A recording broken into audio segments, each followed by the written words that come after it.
2009 সালে বিডিআর হত্যাকাণ্ডে নিহতদের সম্মানে পালিত হচ্ছে জাতীয় শহীদ সেনা দিবস। শহীদদের স্মরণে বনানী সামরিক অবস্থানে শ্রদ্ধাঞ্জলি দেবেন রাষ্ট্রপতি, প্রধানমন্ত্রী, স্বরাষ্ট্রমন্ত্রী, তিন বাহিনীর প্রধান সহ রাষ্ট্রের গুরুত্বপূর্ণ ব্যক্তিরা এবং শহীদ পরিবারের সদস্যরা। সেখানে আছেন সহকর্মী সাজেদা সুইটি। প্রস্তুতি সম্পর্কে জানবো তার কাছ থেকে। সুইটি, কেমন দেখছেন? সাধারণত আমরা জানি সকাল 9টা থেকে 10টার মধ্যে শুরু হওয়ার কথা, এখন কেমন দেখছেন সেখানকার প্রস্তুতি? দিবস পালিত হচ্ছে 2024-এর গণ অভ্যুত্থানের পর থেকে, এই যে দ্বিতীয়বারের মতো আজ আমরা পালন করছি। এখানে শহীদ যারা হয়েছেন 2009 সালে বিডিআর হত্যাকাণ্ডের ঘটনায়, সেখানে 57 জন সেনা কর্মকর্তা সহ 74 জন শহীদ হন, নিহত হন। তাদের সম্মানে এখানে শ্রদ্ধা নিবেদন করবেন মহামান্য রাষ্ট্রপতি, মাননীয় প্রধানমন্ত্রী, স্বরাষ্ট্রমন্ত্রী, তিন বাহিনীর প্রধান এবং শহীদ পরিবারের সদস্যরা, যারা নিকটাত্মীয় আছেন তারা।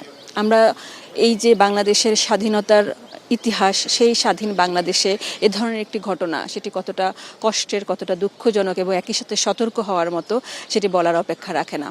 আমরা দেখেছি যে এই হত্যাকাণ্ডের পর এই দিবসটিকে সেভাবে পালিত হয়নি, এবং এখন যেহেতু পালিত হচ্ছে এবং গত 2 বছর ধরে বিডিআর হত্যাকাণ্ডের ঘটনাটির আসলে কি হয়েছিল, সেদিন কিভাবে হয়েছিল, যাবতীয় সত্য উদ্ঘাটনে অন্তর্বর্তী সরকারও তাদের কার্যক্রম চালিয়ে গেছেন এবং নতুন যে সরকার শপথ নিয়েছেন তারাও জানিয়েছেন যে এখানে যারা দোষী, যারা দায়ী, সেগুলো সত্য ঘটনা, সত্য তথ্য জনগণের সামনে তারা প্রকাশ করবেন এবং এর বিচার সুষ্ঠুভাবে সম্পন্ন হবে।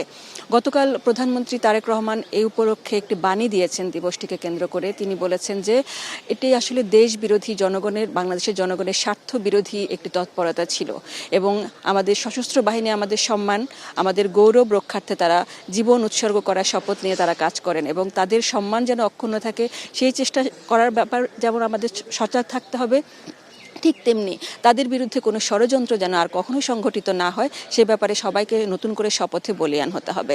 এখানে তিনি এটাও বলছেন যে এই ঘটনার পরে নানা রকমের অপতথ্য ছড়ানো হয়েছে, নানা রকমের মিথ্যা তথ্য ছড়ানো হয়েছে এবং বিশেষ করে শহীদ পরিবারের সদস্য যারা, তাদের যে কষ্ট, তাদের যে দুর্বিষহ একটা জীবনের ঘটনা, এই ঘটনাটি তাদের জন্য যে কী পরিমাণ কষ্টকর হয়েছে সেই ব্যাপারগুলো সেভাবে তুলে ওঠানো হয়নি, জানানো হয়নি এবং তাদের যে ক্ষোভ, তাদের যে কষ্ট, সঠিকভাবে বিচার না পাওয়ার যে আহাজারি, সেই ব্যাপারগুলো যেন এখনই নিরসন হয় সে ব্যাপারে চেষ্টা করা হবে।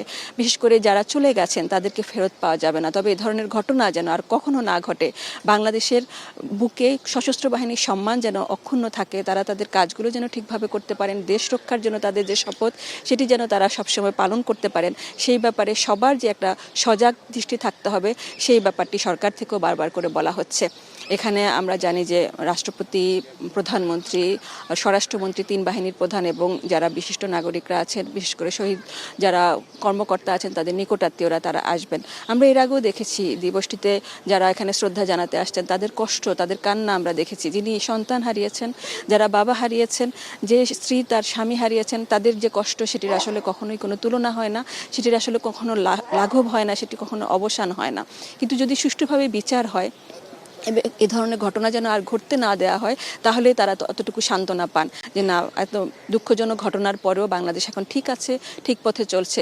এটাই তারা আসলে দেখতে চান। এটাই যারা শহীদ হয়েছেন তাদের পরিবারের স্বজনদের জন্য এটাই হবে রাষ্ট্রের উপহার, যে একটি সঠিক বিচার যেন হয় এবং সবচেয়ে ভালো পরিবেশটা যেন তারা পান, তারা যে দেশের জন্য যারা কাজ করতে চান, এই বাহিনীর সদস্যরা সেই কাজটুকু যেন তারা সঠিকভাবে পালন করতে পারেন, সেই দায়িত্বটুকু তারা পালন করতে পারেন। 10টা 5 মিনিটে প্রথমে মহামান্য রাষ্ট্রপতি, তারপরে 10টা 12 মিনিটে মাননীয় প্রধানমন্ত্রী এখানে শ্রদ্ধা নিবেদন করবেন, তারপর বাকিরা একে একে এখানে তাদের সময় অনুযায়ী শ্রদ্ধা নিবেদন করবেন। বাংলাদেশের বুকে বিডিআর হত্যাকাণ্ডের যে ঘটনা, এটি কতটা নির্মম, কতটা দুঃসহ এবং কষ্টের, এবং এখানে যে দেশি বিদেশি কী তৎপরতা আছে, কারা এখানে কাজ করেছে, কারা এই ষড়যন্ত্রের মধ্যে ছিল, এই ব্যাপারগুলো আসলে জাতির জানার অধিকার আছে এবং জাতি জানতে চায়। এই ক্ষতটা শুধুমাত্র সশস্ত্র বাহিনীর জন্য নয়, পুরো জাতির জন্য এটি একটি ক্ষত এবং এই ক্ষত নিরসন তখনই হবে যখন সুষ্ঠুভাবে এর তদন্ত হবে, সুষ্ঠুভাবে এর বিচার হবে এবং স্বজনরা যারা আছেন তাদের কষ্টটা তখনই লাঘব হবে, জাতি তখনই একটু শান্তি পাবে। এই হলো এখানকার পরিস্থিতি। যখনই এখানে শ্রদ্ধা নিবেদন পর্ব শুরু হবে, আমরা আমাদের সরাসরি দর্শকদেরকে জানানোর চেষ্টা করব। আশা করি তারা আমাদের সাথে থাকবেন। মাহমুদ।